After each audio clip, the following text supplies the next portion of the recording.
আসসালামু আলাইকুম। যারা মাদ্রাসার স্টুডেন্ট আছেন তাদের জন্য ছোট একটা ব্যবসার আইডিয়া দাও। মাদ্রাসার স্টুডেন্টও করতে পারবেন, বাইরে যারা স্কুল কলেজে করেন তারাও চাইলে করতে পারবেন এই ব্যবসাটা। ভাই এই ব্যবসাটা যদি করতে চায় কয় টাকা দিয়ে, সর্বনিম্ন কয় টাকা দিয়ে শুরু করতে পারবে এই ব্যবসাটা?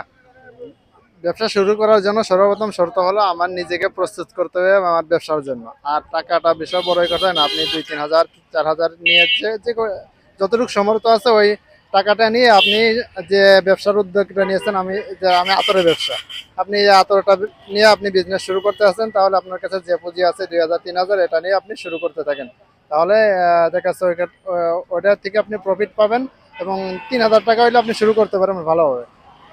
ভাই কিন্তু বলছে এই যে আলিফের ব্র্যান্ডের আতরটা, আপনি কিন্তু চাইলে এই এই শুধু এই আলিফের ব্র্যান্ড আতরটা নিয়ে শুরু করতে পারবেন 3,000 টাকা থেকে। তা মোটামুটি লাভ থাকবে। আপনি চাইলে, আমি নিজেও আতরের ব্যবসা করছি, আমি নিজেও জানি কিরকম লাভ থাকে। আপনারা চাইলে এটা করতে পারেন, মোটামুটি ভালো থাকে। আর ভাই আপনি কয় টাকা চালান দিয়ে শুরু করেছিলেন এই ব্যবসাটা? আমি মাত্র 3,000 টাকা দিয়ে শুরু করছিলাম। ভাই মাত্র 3,000 টাকা দিয়ে শুরু করেছিল ব্যবসাটা। আপনারা চাইলে করতে পারেন ইনশাল্লাহ। তাই বলি, ঘরে বসে না থেকে যে কোনো ছোট্ট উদ্যোগ নিয়ে কাজ করেন, ইনশাল্লাহ ভালো কিছু হবে।